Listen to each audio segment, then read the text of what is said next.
सभी altered hunters पूरी तरह ध्यान लगाए खड़े थे।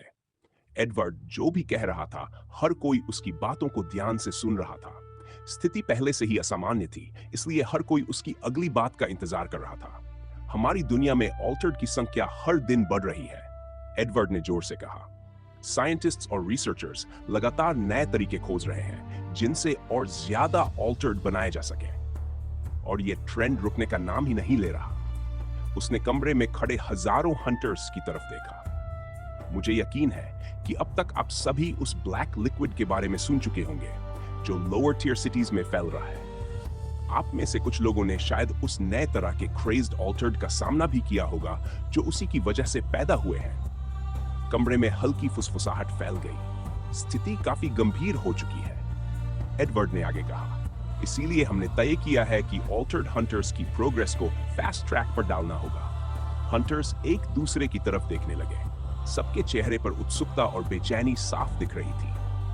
हम आप में से सबसे असाधारण लोगों को ढूंढेंगे, एडवर्ड ने कहा। ऐसे लोग जिनके पास नेचुरल टैलेंट और एबिलिटीज हैं जो उन्हें बाकी से अलग बनाती हैं।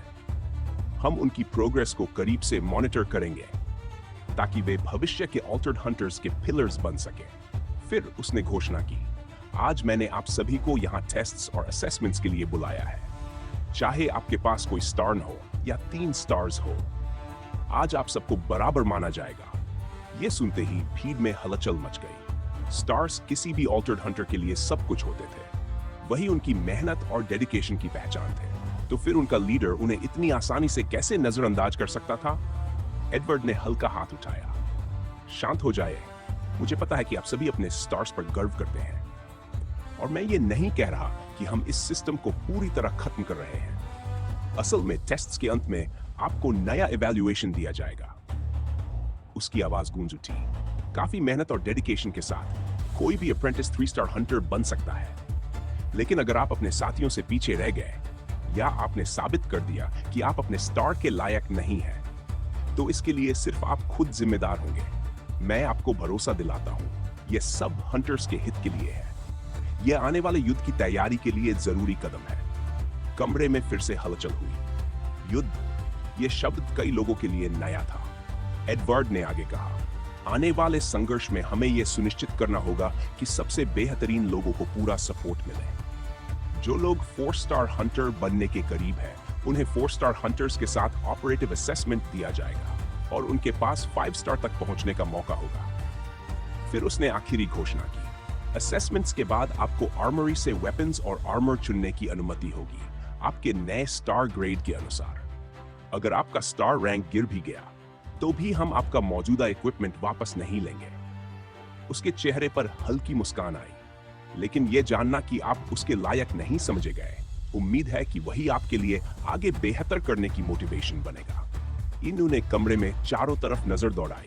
वह दूसरे हंटर्स की रिएक्शंस देख रहा था। उसके पास तो कोई स्टार था ही नहीं, इसलिए इस असेसमेंट में उसके पास खोने के लिए कुछ भी नहीं था। इससे वह काफी रिलैक्स्ड महसूस कर रहा था। कम स्टार्स वाले कई हंटर्स खुद को साबित करने के लिए काफी मोटिवेटेड लग रहे थे। ब्लेक की आंखों में भी दृढ़ निश्चय चमक रहा था। वह अपनी वर्थ साबित करना चाहता था। दूसरी तरफ 3 या उससे ज्यादा स्टार्स वाले एक्सपीरियंस्ड हंटर्स उम्मीद से ज्यादा असहज दिख रहे थे। उन्हें अपने स्टेटस को बनाए रखने का दबाव महसूस हो रहा था। यह मेरा मौका है, ब्लेक ने मन ही मन सोचा। अपने पिता के साथ खड़े होने का मौका। सभी ऑल्टर्ड हंटर्स अपने लीडर और 5 स्टार हंटर्स के पीछे पीछे चल पड़े। कुछ देर बाद उन्हें 2 ग्रुप्स में बांट दिया गया। बड़ा ग्रुप उन हंटर्स का जिनके पास 10 स्टार्स या उससे कम थे। इन्नू और ब्लेक भी इसी ग्रुप में थे। इस ग्रुप में हजारों लोग थे। वे अपने लीडर्स के पीछे पीछे एक विशाल बिल्डिंग के अंदर गए जो पहाड़ के अंदर ही बनी हुई लग रही थी। छत पूरी तरह अंधेरे में ढकी हुई थी। उसकी ऊंचाई का अंदाजा लगाना लगभग नामुमकिन था।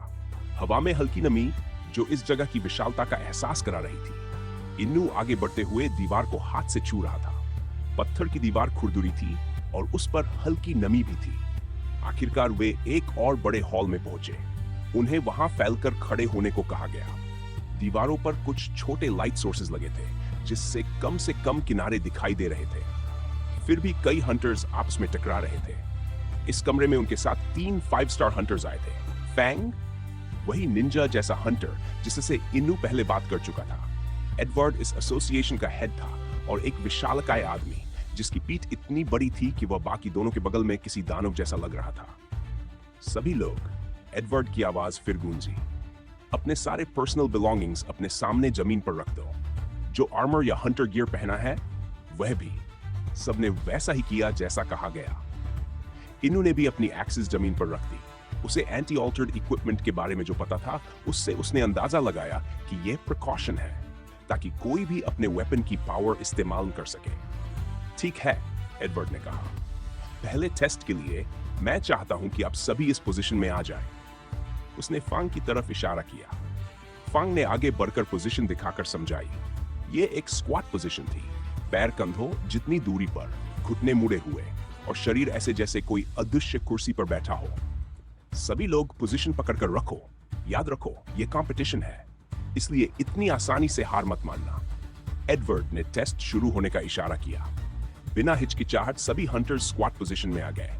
कई लोगों ने अपने शरीर को सालों तक ट्रेन किया था, इसलिए यह एक्सरसाइज उनके लिए आसान थी। लेकिन इनु के लिए तो यह और भी आसान था। वह अपने पैरों की ताकत के लिए मशहूर था। उसे यकीन था कि वह इस पोजीशन में बहुत लंबे समय तक टिक सकता है। 10 मिनट बीत गए। सबसे पहले कुछ लोग हार मानकर नीचे बैठ गए, बाकी लोग अब पसीने से तर थे। विशालकाय 5 स्टार हंटर ह्यूगो ने कहा, ये लोग काफी अच्छा टिके हुए हैं। फैंग ने हल्की नजर इनु की तरफ डाली। हम यहाँ काफी अच्छा देखने नहीं आए हैं, उसने कहा। यह सिर्फ पहला असेसमेंट है, हम असली टैलेंट ढूंढ रहे हैं। एडवर्ड मुस्कुराया। लगता है किसी ने तुम्हारा ध्यान खींच लिया है, फैंग। मेरी नजर में भी कुछ लोग आए हैं। उसने चारों तरफ देखा। हमें इसे पूरे दिन तक नहीं चलाना है, तो क्यों न इसे थोड़ा तेज कर दें। एडवर्ड एक हंटर के पास जाकर खड़ा हो गया। वह हंटर पसीने में डूबा हुआ था और दर्द को नजरअंदाज करने की कोशिश कर रहा था। एडवर्ड उसके सामने खड़ा हुआ। फिर उसने अपने सनग्लासेस थोड़े नीचे किए। अंधेरे में उसकी लाल चमकती आंखें दिखाई दी। वे हल्की चमक रही थी। बैठ जाओ, एडवर्ड ने आदेश दिया। जैसे ही हंटर ने यह शब्द सुने, ऐसा लगा जैसे उसका शरीर उसके नियंत्रण में ही नहीं रहा। उसके शरीर पर किसी और का कंट्रोल हो गया और तुरंत वह जमीन पर बैठ गया। वह असेसमेंट से बाहर हो चुका था। एडवर्ड ने फिर से अपने सनग्लासेस पहन लिए। उसके चेहरे पर हल्की मुस्कान थी। चलो, इसे जारी रखते हैं। वह अगले हंटर की तरफ बढ़ गया। एडवर्ड एक हंटर से दूसरे हंटर के पास जाता रहा और हर बार वही रहस्यमयी तरीका इस्तेमाल करता रहा। उनके नजरिए से बस यही दिखाई दे रहा था कि उनके देश की ऑल्टर्ड हंटर एसोसिएशन का लीडर उनके सामने एक सेकंड के लिए खड़ा होता है और फिर वे अपने पैरों के बल गिर पड़ते बिना किसी विरोध के। पहले सभी हंटर्स को बस अपनी मांसपेशियों में धीरे धीरे बढ़ते दर्द को सहना होता था और इस असेसमेंट के इस हिस्से के खत्म होने तक टिके रहना होता था। अब उन्हें उस दबाव का एहसास था कि उनका लीडर अंततः उनके पास आएगा और अपनी अजीब तरकीब से उनका परीक्षण करेगा। सामने दूसरों की असफलता देखकर हंटर्स की फोकस और कंसंट्रेशन पर असर पड़ रहा था। वे अपने विचारों में खो गए, अपने साथियों के गिरते हुए दृश्य को अपने दिमाग से निकाल नहीं पा रहे थे। प्रभाव इतना गहरा था कि कुछ पार्टिसिपेंट्स एडवर्ड के पास पहुंचने से पहले ही फेल हो गए। उनका ध्यान पूरी तरह से टूट गया। अरे ये क्या हो रहा है? वह किसी को छू भी नहीं रहा। फिर ये सब डोमिनो की तरह क्यों गिर रहे हैं? इनु ने सीन को समझने की कोशिश करते हुए सोचा, क्या यह एशन जैसी कोई सुपर पावर है या वह ची वाली चीज जो उसने बताई थी वही है? मैंने उस एनर्जी का थोड़ा अभ्यास किया था, लेकिन ज्यादातर अपने वेपन्स के साथ, न कि केवल अपने शरीर से अकेले। क्या मुझे अभी थोड़ा अभ्यास कर लेना चाहिए इससे पहले कि वह मेरे पास आए, या बेहतर होगा कि मैं बस अपनी टर्न तक फोकस करूं? असेसमेंट का फिजिकल हिस्सा इनु के लिए आसान था और उसे इसमें ज्यादा मेंटल एफर्ट डालने की जरूरत नहीं थी। लेकिन एडवर्ड की मौजूदगी उसके लिए भारी प्रेशर पैदा कर रही थी।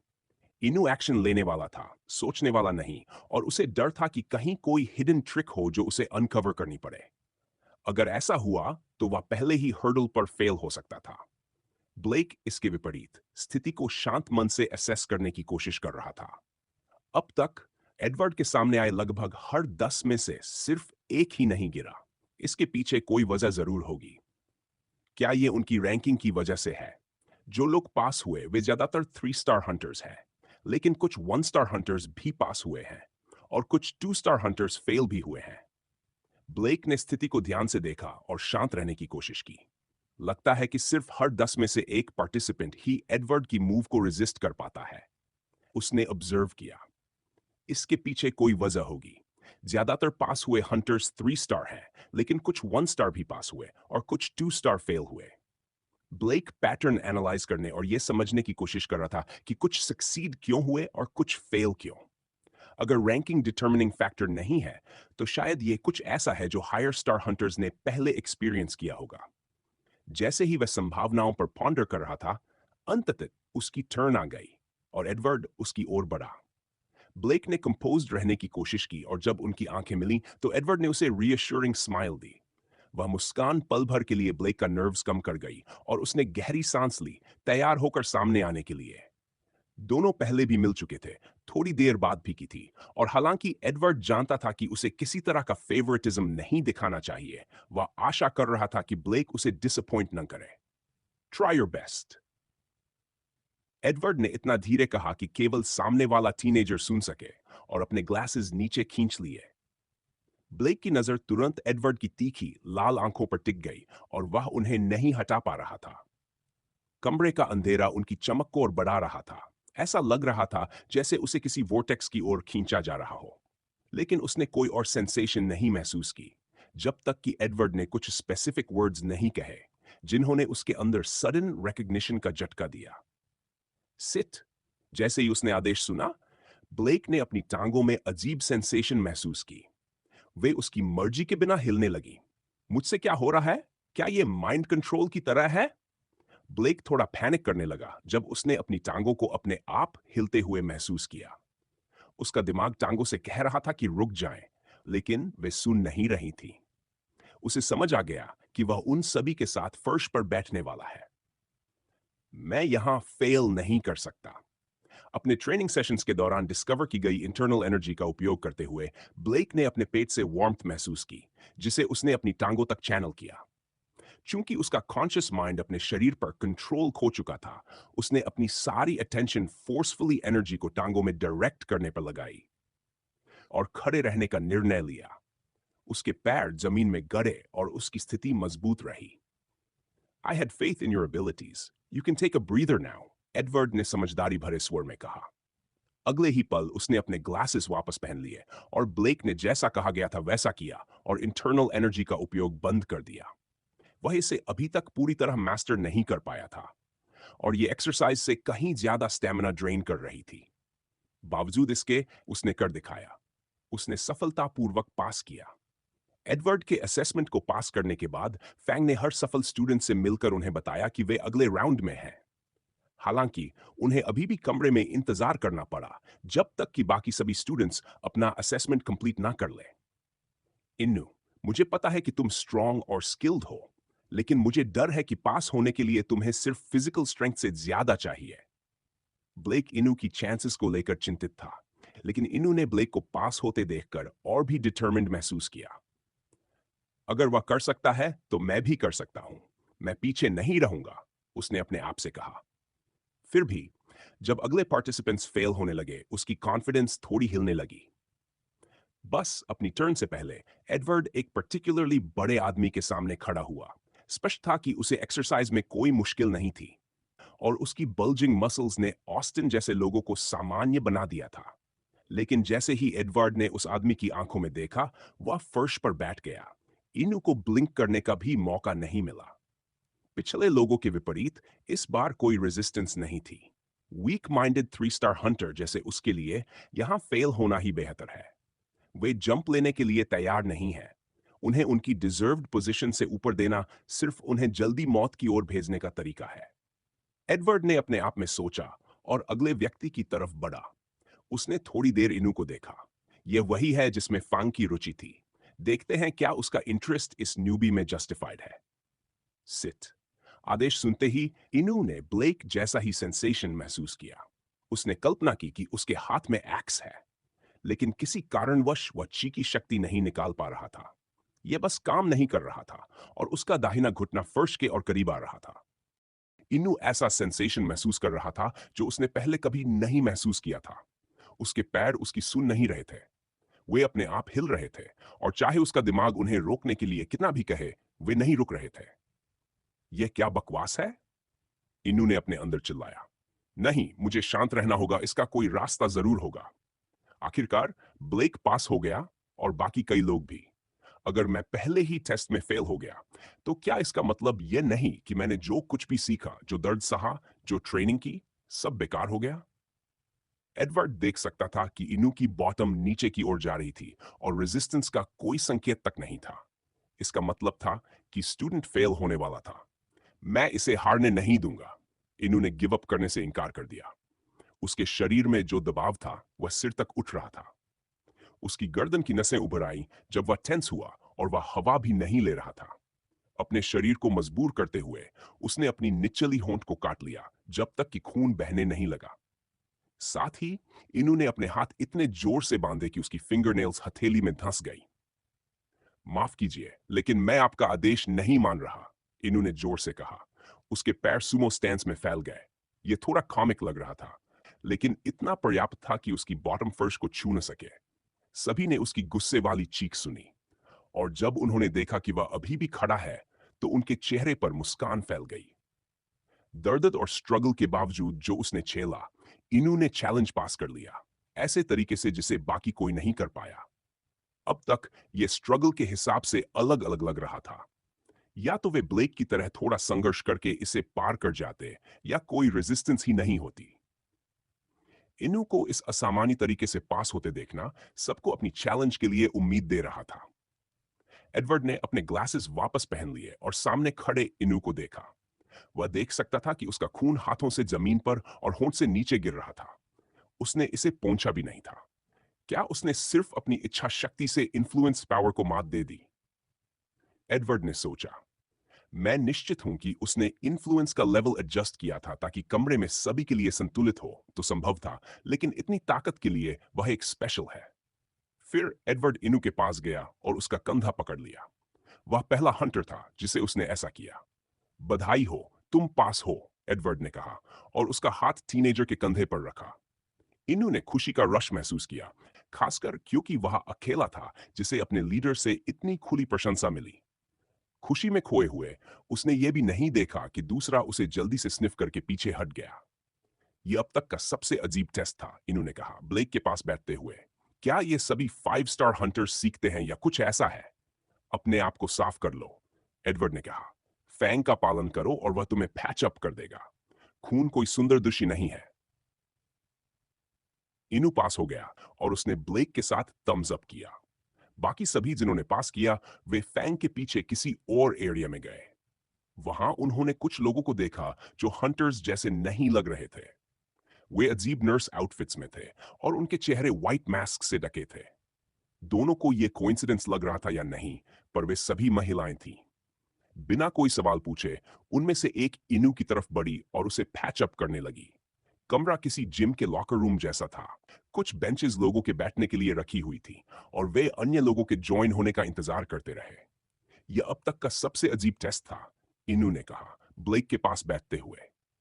क्या ये सभी 5 स्टार हंटर्स सीखते हैं? ब्लेक ने कंधे उचकाए। यह पहली बार था जब मैंने खुद ये एक्सपीरियंस किया। ऐसा था जैसे मेरा पूरा शरीर मेरा नियंत्रण खो गया। इनू खुश हुआ कि ब्लेक का अनुभव भी लगभग वैसा ही था। अगर ऐसा नहीं होता तो उसे थोड़ी निराशा होती, लेकिन फिर भी स्पष्ट था कि ब्लेक ने इसे उससे आसान तरीके से पार किया।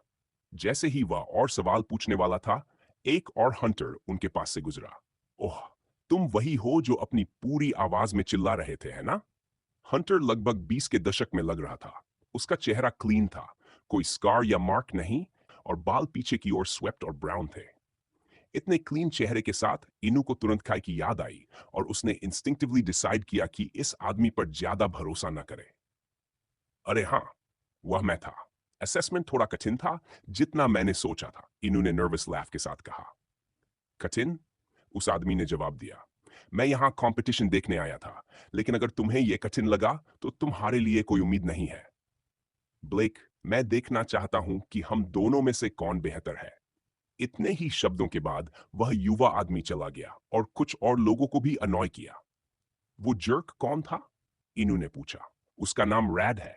वह एक 2 स्टार हंटर है। मुझे नहीं पता क्यों, लेकिन लगता है कि वह हमेशा मुझसे compete करने की कोशिश करता है। ब्लेक ने जवाब दिया। शायद क्योंकि वह तुमसे डरता है। तुम्हारी स्किल बहुत अच्छी है, इनू ने कहा। तुम भी, इनू। मेरे विपरीत, तुम्हें छोटे से एज में ऑल्टर्ड हंटर बनने के लिए ट्रेन नहीं किया गया, फिर भी तुमने एशन की मान्यता जीत ली। ब्लेक ने उसे इनकरेज किया। किसी कारणवश पिछले असेसमेंट के बाद उसे थोड़ी निराशा हुई थी और वह पूरी तरह विश्वास नहीं कर पाया, लेकिन उसके पास उसका ट्रम्प कार्ड था। एशन से सीखी वह स्किल जो उसे किसी को दिखाने की अनुमति नहीं थी। वैसे मुझे आश्चर्य है कि अगला असेसमेंट क्या होगा। एडवर्ड कुछ 4 स्टार हंटर्स से बात कर रहा था। उनका असेसमेंट किसी और समय होगा, तो आज उसने उनसे कहा कि वे ब्लेक, इनू और बाकी के लिए अगले स्टेज की तैयारी में मदद करें।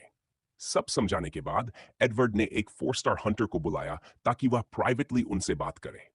मैं चाहता हूं तुम मेरी एक मदद करो, एडवर्ड ने धीरे कहा। उस ब्लैक स्किन लड़के पर नजर रखो जिसके ब्लॉन्ड बाल है। उस पर मट की स्मेल है। असेसमेंट की शुरुआत में कमरे में हजारों ऑल्टर्ड हंटर्स भरे हुए थे, लेकिन पहले टेस्ट के बाद बचे हुए पार्टिसिपेंट्स की संख्या केवल कुछ 100 तक घट गई। जो कभी क्राउडेड था, वह कमरा अब लगभग खाली लग रहा था। केवल 100 लोग ही इवैल्यूएशन जारी रखने के लिए बचे थे। कुछ रिफ्रेशमेंट्स लेने और टचअप्स करने के बाद समूह से कहा गया कि वे एडवर्ड, बाकी 2 5 स्टार हंटर्स और 10 4 स्टार हंटर्स के पीछे चलें जो मदद कर रहे थे। वे सभी उस अजीब केव जैसी जगह से होते हुए आगे बढ़े, जब तक कि वे एक बड़े होड़े होल तक नहीं पहुंच गए। कार के एग्जिट से तेज रोशनी उन सभी पर पड़ रही थी। कुछ कंटेस्टेंट्स की आंखें स्ट्रेन होने लगीं, क्योंकि यह अब तक के अंधेरे के मुकाबले बहुत तेज था, लेकिन जैसे ही उनकी आंखें एडजस्ट हुई, सामने का नजारा खूबसूरत लगने लगा। यह तो पहाड़ के दूसरी तरफ था। एक हंटर ने आश्चर्य में कहा। यह जगह कुछ ही लोगों को पता है, एडवर्ड ने समझाया। लेकिन मुझ पर भरोसा करो, हर चीज जैसी दिखती है वैसी नहीं है। सभी खुद को रोक नहीं पाए और बाहर की तरफ देखने लगे। यह दृश्य वास्तव में खूबसूरत था, जैसे किसी भूले हुए इलाके की तस्वीर जो अन्य पहाड़ों से ढकी हुई हो। विशाल जमीन, हरे भरे जायंट ट्रीज, बहती हुई वाटरफॉल्स, बड़े लेक्स और भी बहुत कुछ। ऐसा लग रहा था जैसे वे किसी पूरी तरह अलग दुनिया में पहुंच गए हों। साथ ही ऐसा लग रहा था कि वहां पहुंचने का एक ही तरीका है, या तो बड़े पहाड़ों में चढ़ना, या जिस तरह से वे आए थे, पहाड़ के अंदर से आना। लेकिन इनू के लिए चौंकाने वाली बात थी बाकी हंटर्स की रिएक्शन। ये तो अंडरस्टैंडेबल था कि उसे और ब्लेक को इसके बारे में कुछ पता नहीं था, लेकिन उनके बगल में कुछ हंटर्स के पास पहले से 3 स्टार्स थे। खासकर ओल्डर लुकिंग हंटर्स को तो ये जगह पता होनी चाहिए थी। अगर नहीं, तो लीडर और अन्य हायर अप्स ने इसे सीक्रेट क्यों रखा? आप सभी ने पहले असेसमेंट को पास करने में अच्छा किया, एडवर्ड ने शुरू किया। जो फेल हुए हैं, उन्हें उनके पोजीशन का फर्दर इवैल्यूएशन करने के लिए एडिशनल टेस्ट्स लेने होंगे। लेकिन आप सभी में से आपको वही टैलेंट माना गया है जिसकी हम तलाश कर रहे हैं। हंटर्स एक दूसरे की तरफ मुस्कुराते हुए देखने लगे। कुछ लोग इस प्रेज का आनंद दूसरों से ज्यादा ले रहे थे। लेकिन जैसा कि आपको पता होना चाहिए, सिर्फ टैलेंट होना किसी को ग्रेट बनने के लिए पर्याप्त नहीं है, एडवर्ड ने जारी रखा। वे लेजी हो सकते हैं, ओवर कॉन्फिडेंट हो सकते हैं, या अपने आप में बहुत बड़े हो सकते हैं। आमतौर पर कोई दूसरों से हम्बल होता है, लेकिन हमारे काम में हम्बल्ड होना अक्सर डेथ के साथ आता है। जो अभी कुछ पल पहले मुस्कुरा रहे थे, वे तुरंत अपने आप को सीधा कर लिए। उन्हें अच्छे से पता था कि हंटर्स के हेड उनके बारे में बात कर रहे थे। नीचे ऐसी चीजें हैं जिनकी आप कभी कल्पना भी नहीं कर सकते, एडवर्ड ने बताया। नीचे आप जानेंगे कि हम ऑल्टर्ड हंटर्स क्यों एग्जिस्ट करते हैं। आप जानते हैं कि ऑल्टर्ड प्राचीन बीस्ट से आते हैं, और इस टास्क में आपका काम उन्हें सामना करना होगा। सभी एक दूसरे की तरफ देखने लगे, सोचते हुए कि हेड किस बारे में बात कर रहे हैं। क्या शायद नीचे कुछ ऑल्टर्ड कैद किए गए हैं और लॉक किए गए हैं? अगर ऐसा है, तो यह निश्चित रूप से क्रूअल लग रहा था। इसे सुनकर ब्लेक के दिमाग में एक डायरी आई, ऑल्टर्ड की ओरिजिन्स की डायरी, और कैसे वे डेडली बीस्ट्स का सामना करते थे। एडवर्ड ने अपनी अंगुली से क्लिक किया और टाइट स्टील केज में 4 ऑल्टर्ड हंटर्स को कुछ ले जाते देखा गया। कई तेज ग्रॉल सुनाई दे रहे थे, वे वायलेंट थे और लगातार केज से टकरा रहे थे। जमीन पर रखे जाने के बाद अब सभी साफ देख सकते थे कि सामने क्या था। जो हमारे सामने है उन्हें बीस्ट्स कहा जाता है। यही कुछ आपके वेपन्स के मटेरियल्स हैं। यही ऑल्टर्ड के अंदर भी है। जैसा आप देख सकते हैं, ये विशियस क्रीचर्स हैं जो इंसानों को देखते ही मार देते हैं। बीस्ट काले रंग की स्किन वाला था, 4 पैरों पर मस्कुलर था। इसके टीथ रेजर शार्प थे और आंखें नैरो थी। लगातार ये हंटर्स की तरफ टीथ दिखा रहा था, केज से टकरा रहा था, और इसमें कुछ ऐसा था जो हर इंसान के अंदर इंस्टिंक्ट को एक्टिवेट कर देता था, किल और बी किल्ड। क्या उनका कहना है कि वहां और भी ऐसे क्रीचर्स हैं? एक हंटर विश्वास नहीं कर पा रहा था। सही है, एडवर्ड ने जवाब दिया। ऑल्टर्ड हंटर्स ने कई ब्रीडिंग ग्राउंड्स बनाए हैं और नीचे उनमें से एक है। आप में से कई को इसका पता होना चाहिए, और कुछ लकी वंस ने इसे एक्सपीरियंस भी किया होगा। जबकि एंटी ऑल्टर्ड वेपन्स हमें ऑल्टर्ड से निपटने में मदद करते हैं, लेकिन बीस्ट वेपन्स के सामने वे कुछ भी नहीं है। उनको बनाने के लिए हमें उन बीस्ट्स के अंदर उगने वाले क्रिस्टल्स की जरूरत होती है। इसी वजह से हम उन्हें एक स्पेसिफिक एरिया में कंटेन रखते हैं, और वे अभी भी जीवित हैं। यह आयरॉनिक है कि हमें उन्हें खत्म करने के लिए इस्तेमाल करना पड़ता है, लेकिन यह फैक्ट है जिसे हमें एक्सेप्ट करना होगा। लेकिन आप सभी के लिए असेंट का नेक्स्ट स्टेज नीचे शुरू होगा। बीस्ट्स हाई लेवल के नहीं हैं। आपको 5 मारने हैं और उनमें से 5 क्रिस्टल्स लाकर लौटाने हैं। अगर आप सफल रहे तो आप इस स्टेज को पास करेंगे और फाइनल स्टेज में जाएंगे। 4 स्टार ऑल्टर्ड हंटर्स बाहर रहेंगे ताकि वे देख सकें कि कहीं कहीं आप अपनी एबिलिटीज को ओवर एस्टिमेट ना कर दें। लेकिन याद रखें, हम केवल 13 हैं, जबकि आप में से 100 से अधिक हैं।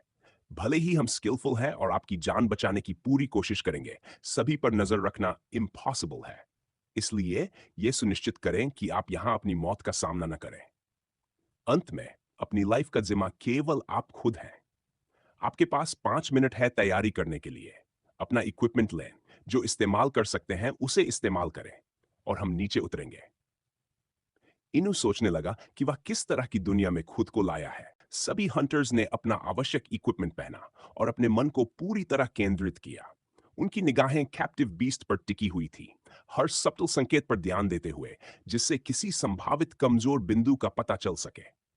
कई हंटर्स पहले भी ऑल्टर्ड का सामना कर चुके थे, लेकिन यह नया क्रीचर, जो केवल कुछ ही मिनट पहले एक्सटिंक्ट माना जा रहा था, उससे निपटना एक अलग ही चुनौती थी।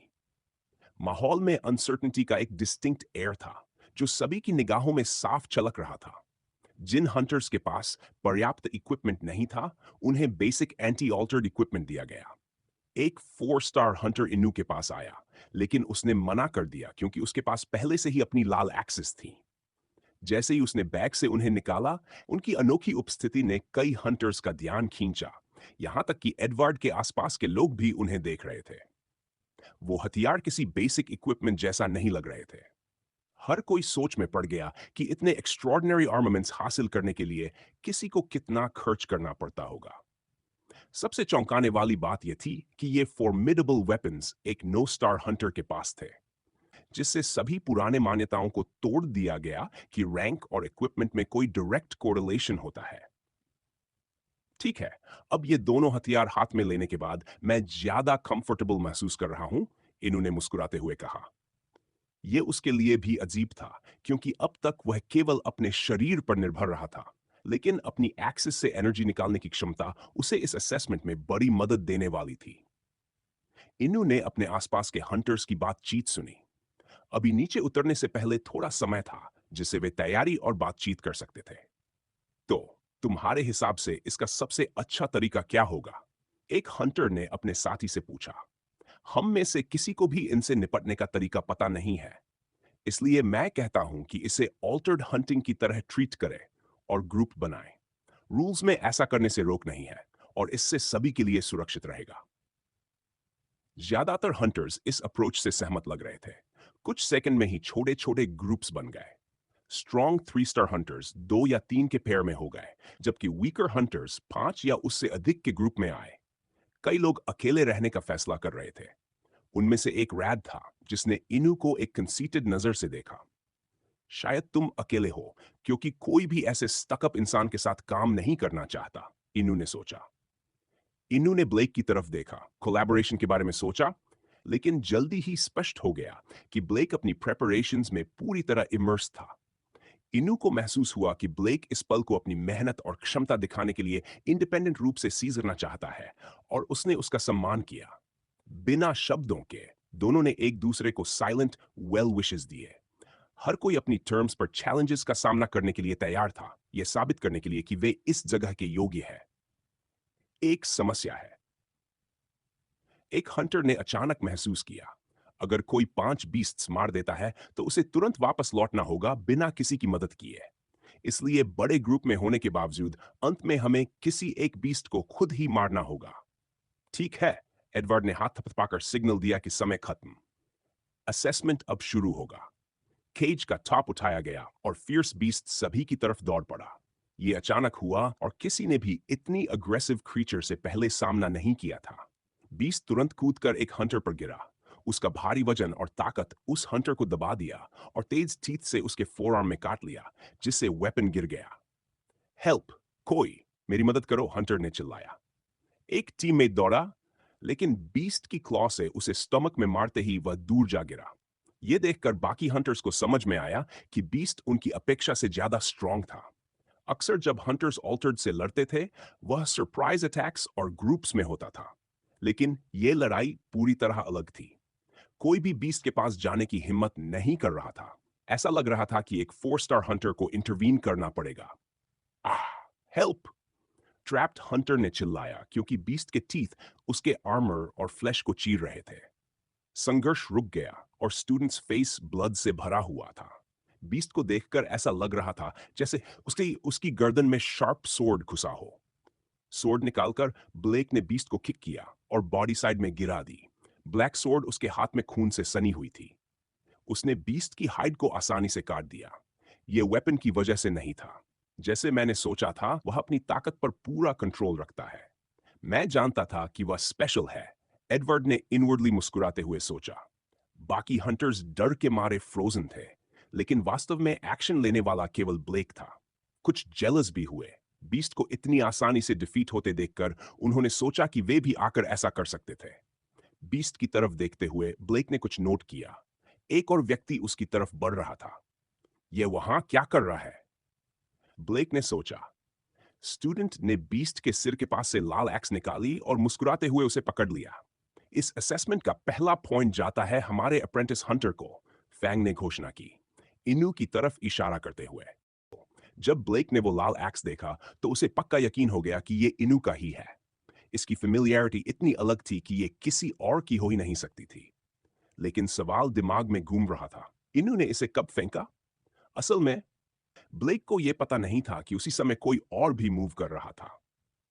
इनू ने एक्स को मजबूती से पकड़ते हुए उसकी इनहेरेंट एनर्जी में खुद को मर्ज किया, लेकिन इस बार उसने एक स्टेप आगे बढ़ाया, अपनी खुद की एनर्जी भी वेपन में डाल दी। यह वही टेक्निक थी जिसे उसने लगातार प्रैक्टिस किया था, वही तरीका जिसने उसे मिड वॉक पर परफेक्ट स्ट्राइक मारने में मदद की थी। बीस्ट अपने ब्लड लस्ट में खोया हुआ था, केवल उसी हंटर पर फोकस था जिसे वह डिवॉर करना चाहता था। बीस्ट की इमोबिलिटी ने इनू के कॉन्फिडेंस को और बढ़ा दिया। एक्स एनर्जी से भरकर उसने उसे आगे फेंक दिया।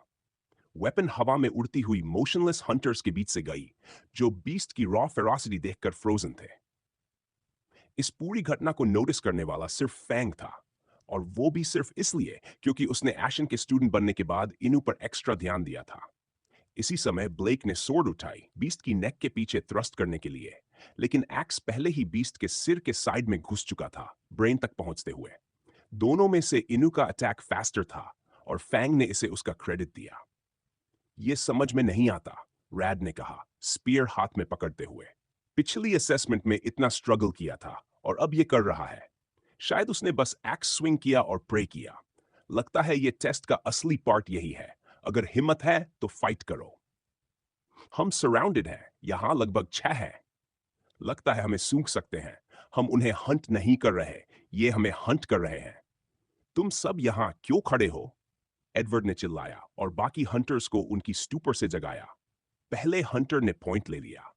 अगर तुम्हें पास होना है तो तुम भी वही करो।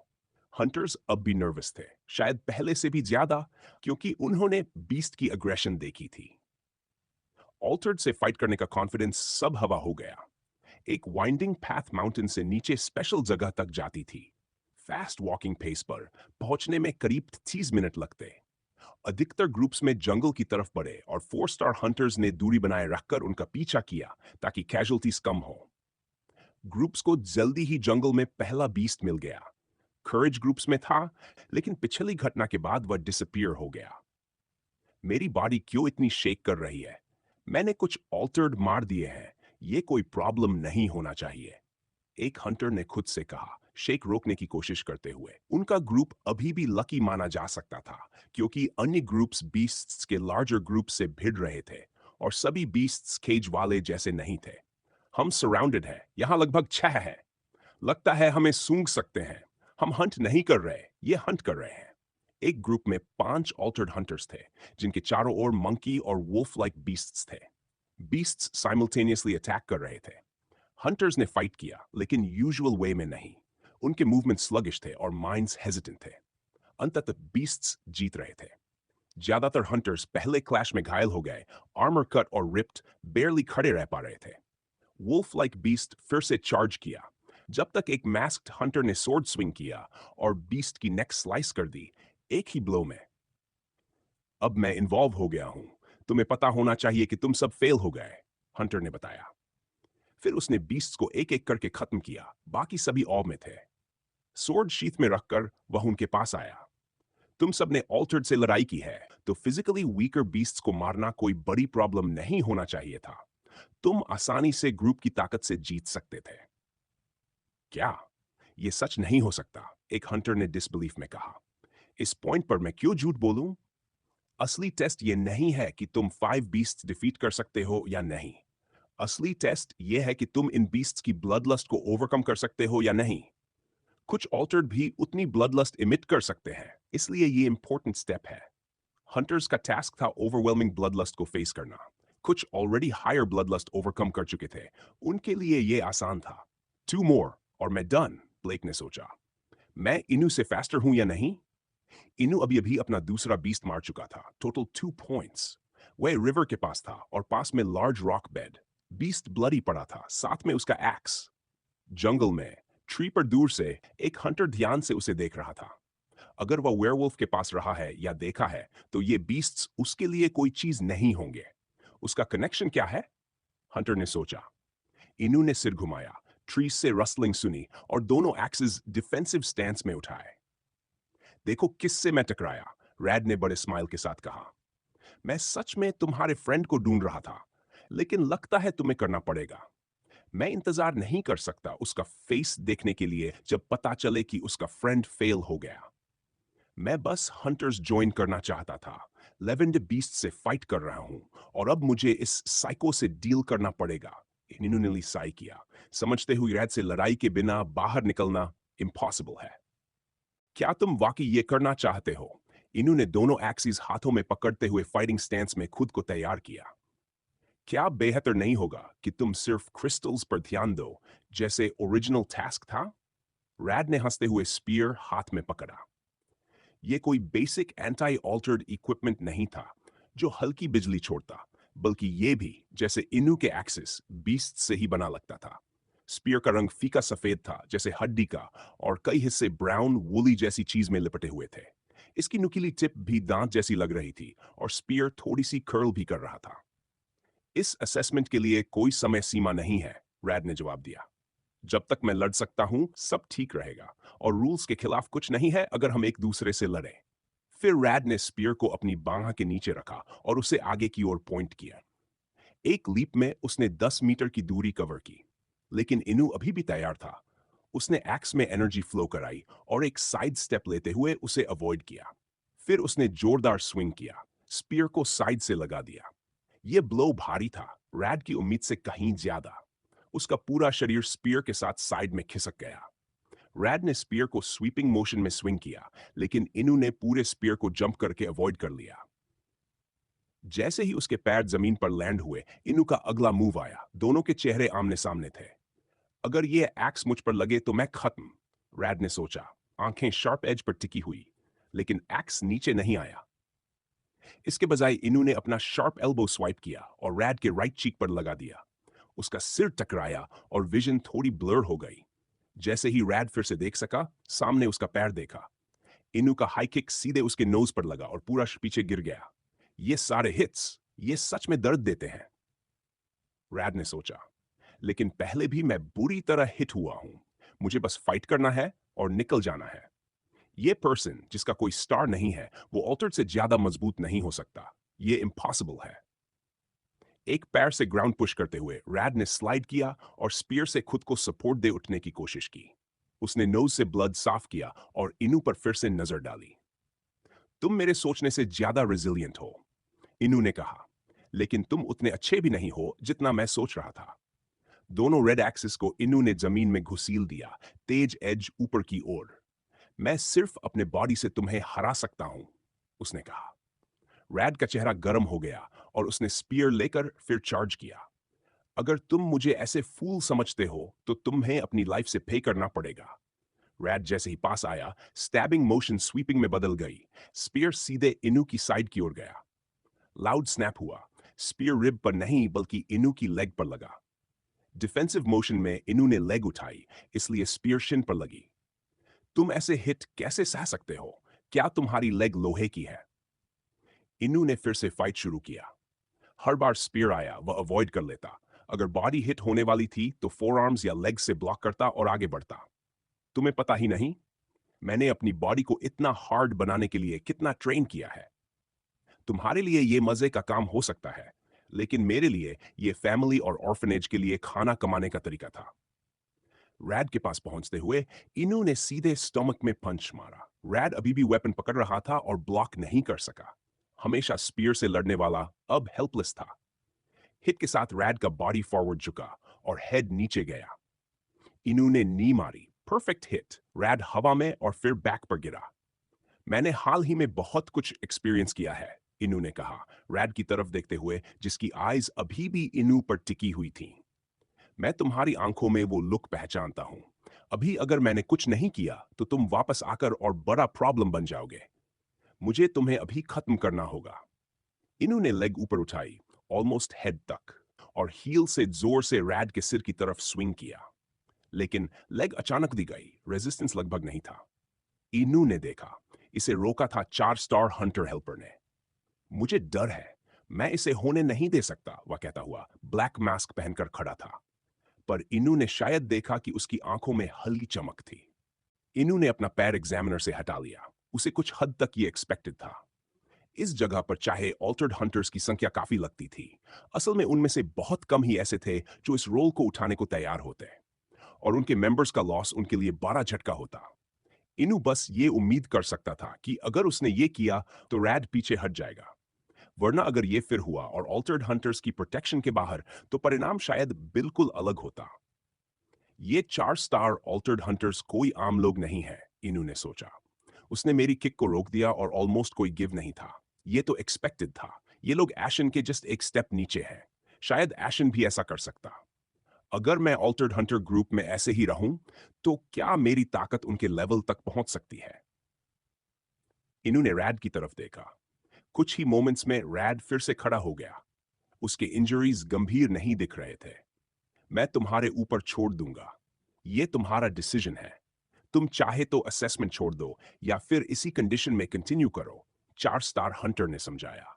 लेकिन अगर तुम्हारे इंजरीज तुम्हें डेंजरसली अफेक्ट करे, तो मुझे तुम्हें असेसमेंट से बाहर करना पड़ेगा। याद रखना, ये फाइट तुम्हारी चॉइस थी और अब तुम्हें इसे पूरा करना पड़ेगा। डिसीजन फेयर लगा। इंस्ट्रक्टर रैड को कुछ लेक्चर दे रहा था और इनू ने बीस्ट्स की तलाश में फिर से निकलने का निर्णय लिया। असेसमेंट का बाकी हिस्सा चला। कुछ हंटर्स को मुश्किल लगी, कुछ को आसान, और कुछ ने टास्क को ओवरकम करके अपनी ग्रोथ दिखा दी। ब्लेक पहला व्यक्ति था जिसने टेस्ट पास किया। वो माउंटेन के ऊपर वापस चढ़ा जहां ओपनिंग थी और एडवर्ड इंतजार कर रहे थे। बस क्रिस्टल्स दिखाने होते और पास होने की कंफर्मेशन मिल जाती।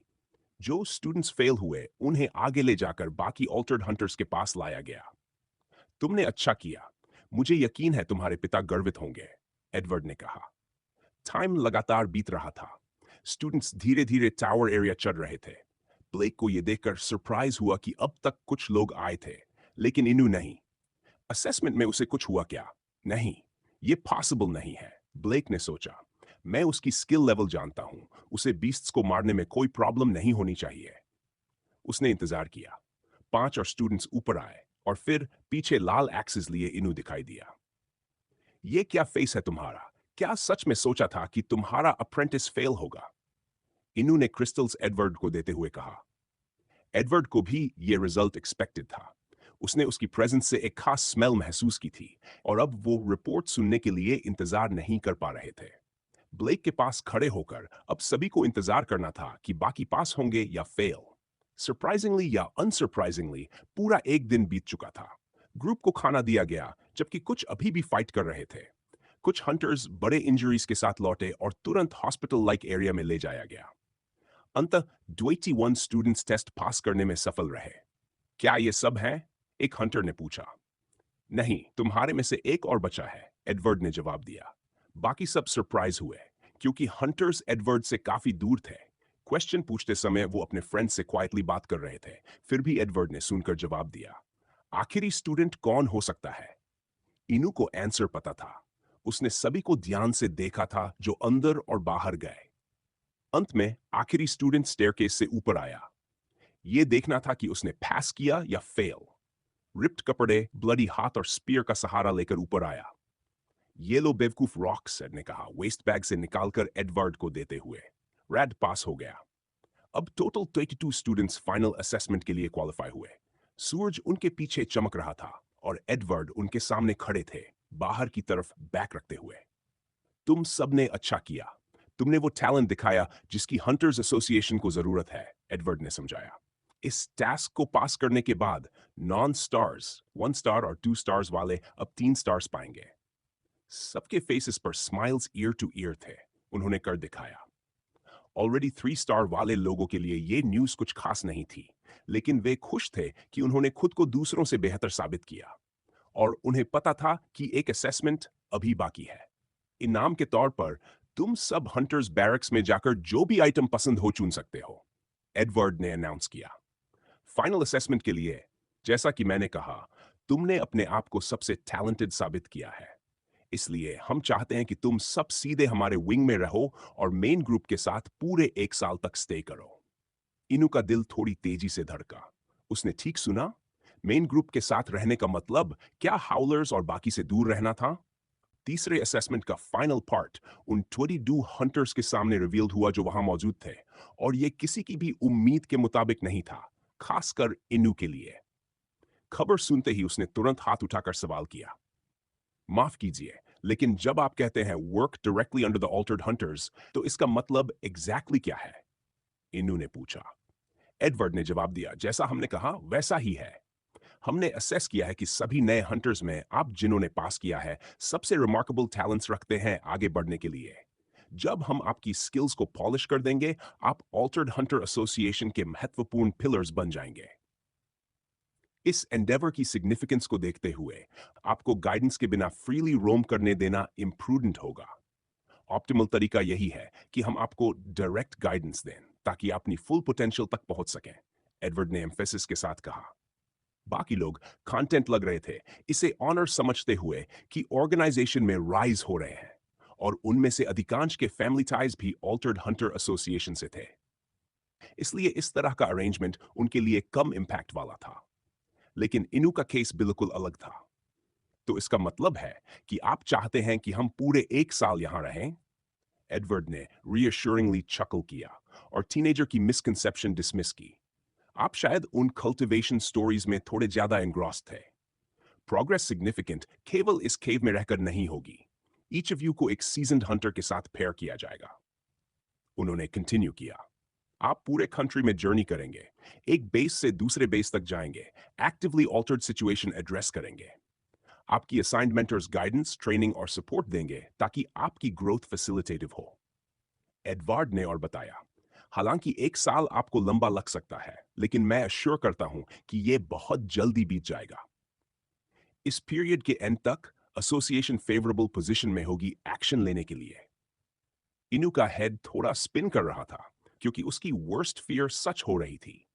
उसे कभी ऑल्टर्ड हंट करने में इंटरेस्ट नहीं था और उसके ज्वाइन करने का मेन रीजन सिर्फ स्ट्रांग होना था, आइडियोलॉजी फॉलो करना नहीं। आखिरकार उसकी ट्रू लॉयल्टी हाउलर्स के साथ थी। ब्लेक ने धीरे से इनू के पास लीन किया, कंसर्न दिखाते हुए। माफ करना इनू, लेकिन अब लीव करना ऑप्शन नहीं है। आपके पास बेस के लोकेशन का क्रूशियल इन्फो है और आपने कई हाई रैंकिंग हंटर्स को देखा है। अब विथड्रॉ करने का प्रयास सिग्निफिकेंट ट्रबल ला सकता है। ब्लेक इनू के पैनिक को सेंस कर सकता था और समझ गया कि उसके ज्वाइन करने का रीजन उनके जैसा नहीं था।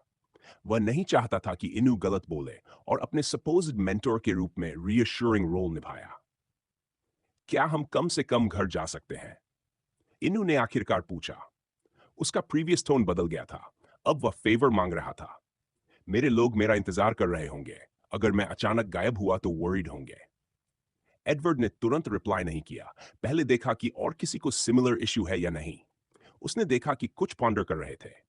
आखिरकार उनमें से किसी ने नहीं सोचा था कि आज ही 3 स्टार हंटर बन जाएंगे। लीडर ने फाइनली सॉफ्ट ऑफ टोन में कहा, हमने अभी तक प्लान्स का विवरण नहीं दिया है, इसलिए समझना आसान है कि कुछ लोग अनप्रिपेयर्ड फील कर रहे हैं। एवरीवन को कुछ डेज मिलेंगे रिटर्न करने और पर्सनल मैटर्स अटेंड करने के लिए। साथ ही मैं रेकमेंड करता हूं कि नेसेसरी बिलोंगिंग्स भी साथ ले जाएं।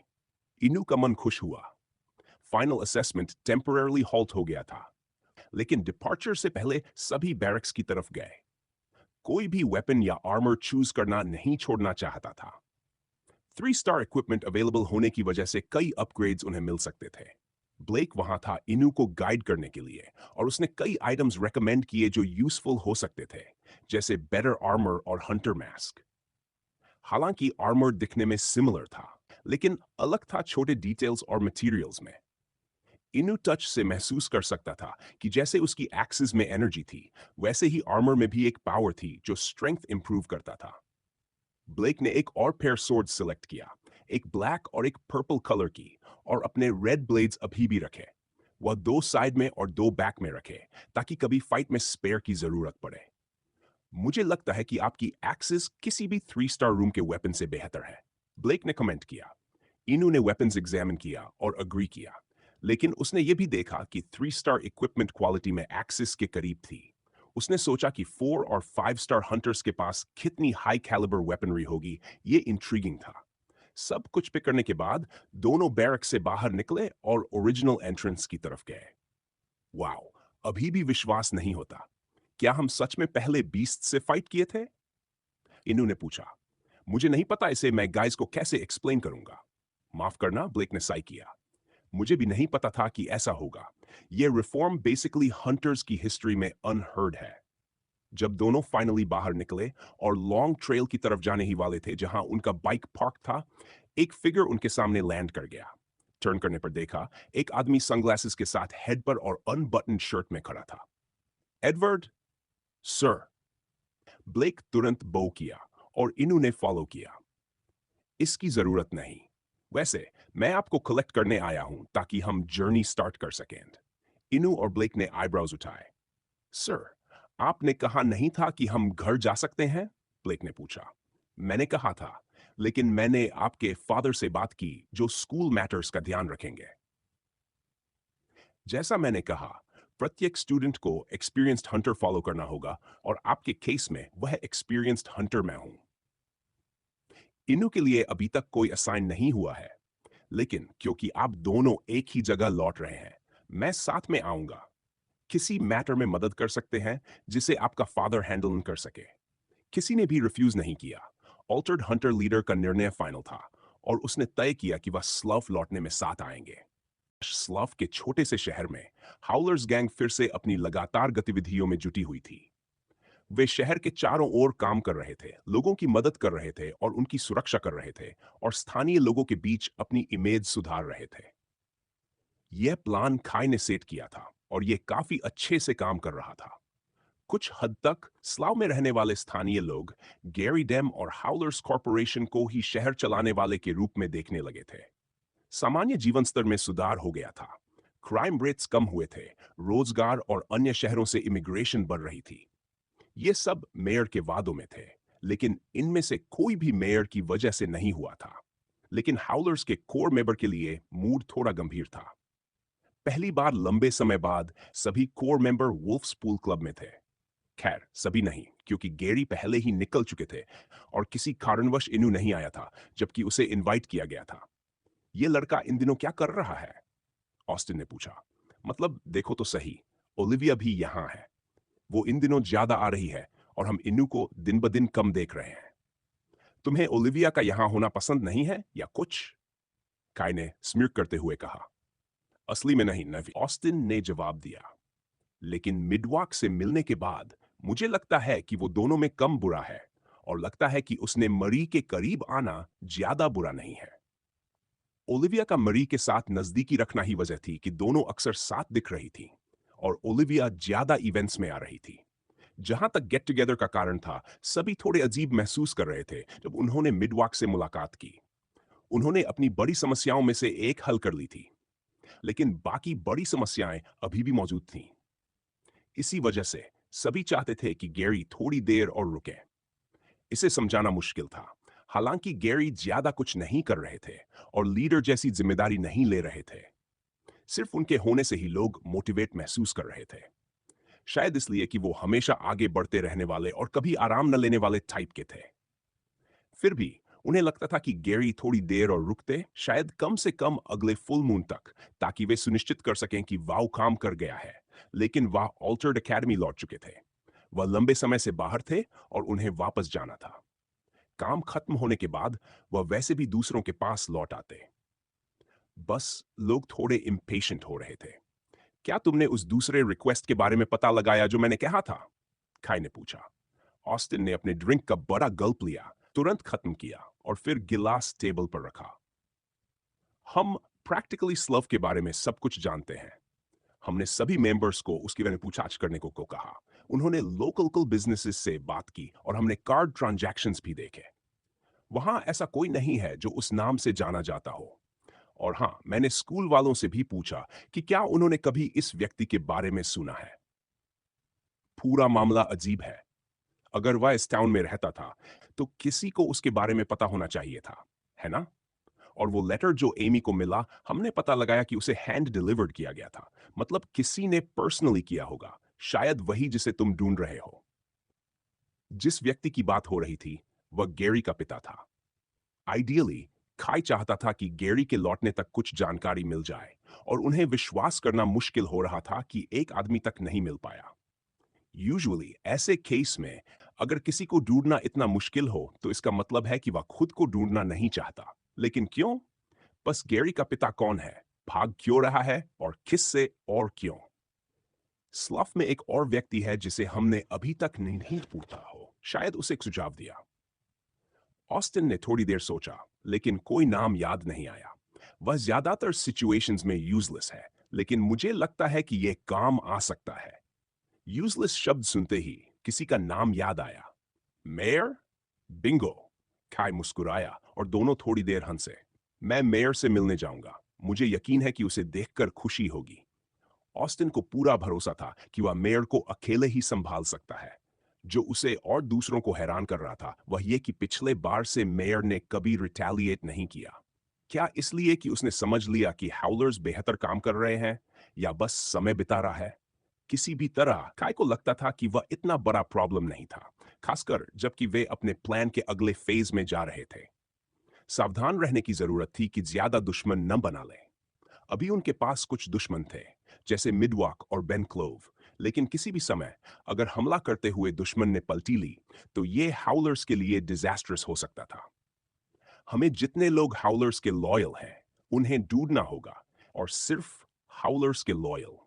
यही तरीका है जिससे हम एक ऐसी गैंग बना सकते हैं जो टॉप तक पहुंचे। कुछ लोग याद आए जिन्हें काइस्लाव में बुलाना चाहता था। रिसेंट लोग जिनसे गैरी काफी करीब हो गया था। बातचीत के बीच खाई ने महसूस किया कि उसका फोन वाइब्रेट कर रहा है। निकालकर मैसेज पढ़ा और यह देखकर हैरान रह गया कि किसने भेजा था। लगता है आज हम सच में इनू को देख सकते हैं। शायद वह बताए कि उसने अब तक क्या किया है, खाई ने कहा।